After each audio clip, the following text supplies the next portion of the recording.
Hello everyone, today I'd like to talk about the new moon in Scorpio coming up on the 31st of October 2016, and it may be on the 30th of October depending on where in the world you live.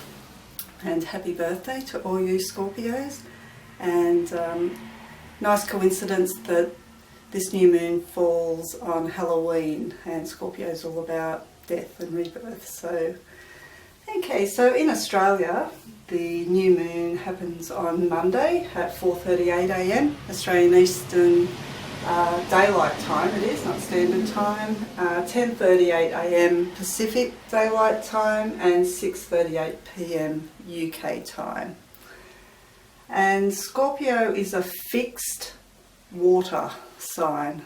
So the fixed mode corresponds to the middle of the seasons, where there's resistance to change and the weather stays the same. The water element corresponds to feelings and emotions. So we can think of Scorpio as those still waters that run deep, and they like to get to the surface, get down deep and bring things to the surface. Whatever's hidden, especially in the psyche, they'll bring it up to consciousness. And it's all about understanding the self psychologically. And really, Scorpio is about inner transformation, leading to a sense of self-mastery. And it's associated with death and rebirth, regeneration, and the mysteries of life. So we don't know what happens after we die, so that's a mystery. And because it's a water element, it is associated with the range of emotions, and some of these emotions can be what we consider negative, or the darker emotions, dark feelings. So things like jealousy or revenge or rage or being obsessive, having power struggles. Scorpio is about power and control. Now, a new moon is a new beginning, a new emotional cycle. And the sun and the moon coming together in Scorpio at 7 degrees 44 minutes. And Scorpio is known for intensity, being passionate, deep, and it's also about intimacy and sharing of resources. And one of the ways that people do that is to share their bodies, so sex and money. And often that's the way people are controlled. Sex and money are the way that people are controlled. So, and it's also about those taboo things that people don't talk about openly, things like sex and death. And it's about privacy and secrets. So Scorpios often keep things close to their chest until they earn until other people earn their trust. So there could be some sort of new beginning around shared resources coming up. And Mercury is also conjunct, or making a close aspect, only a couple of degrees away in Scorpio, at 9 degrees and 41 minutes of Scorpio. And Mercury is about communication, so there could be some deep, intense communications, getting to the bottom of things. Maybe things around joint resources, loans, sex, taxes, all those sorts of areas.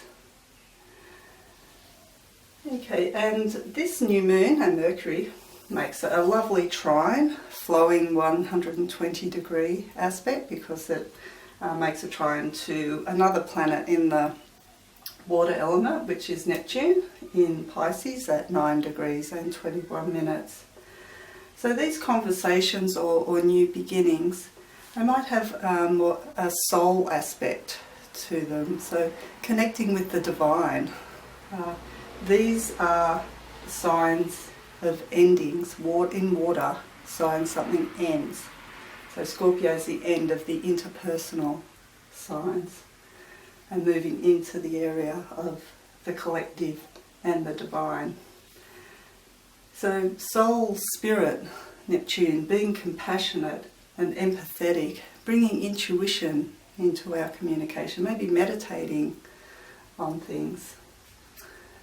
and bringing in our creative imagination, tuning in, you know, the new beginning where we need maybe to have a new beginning, meditating on where that needs to go, or what sort of conversation we might need to have with somebody or want to have with somebody around an area that we don't usually talk about.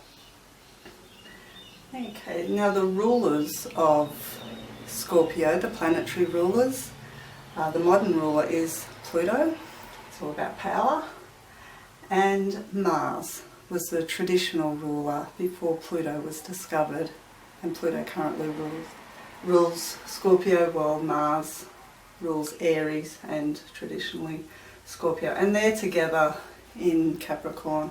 Mars is quite at home in Capricorn, in his sign of exaltation, the second best place he could be, apart from in the sign of Scorpio or Aries. But he's making a pretty neat square to Uranus, Uranus in Aries. Uranus is at 21 degrees 54 minutes and Mars is at 23 degrees and 5 minutes, so they're pretty close. There could be some impulsive actions or impatience, even accidents. So being mindful of where we put our energy and thinking before we act, because Uranus is a bit of a disruptive energy and we can just suddenly go after what we want and maybe not think beforehand.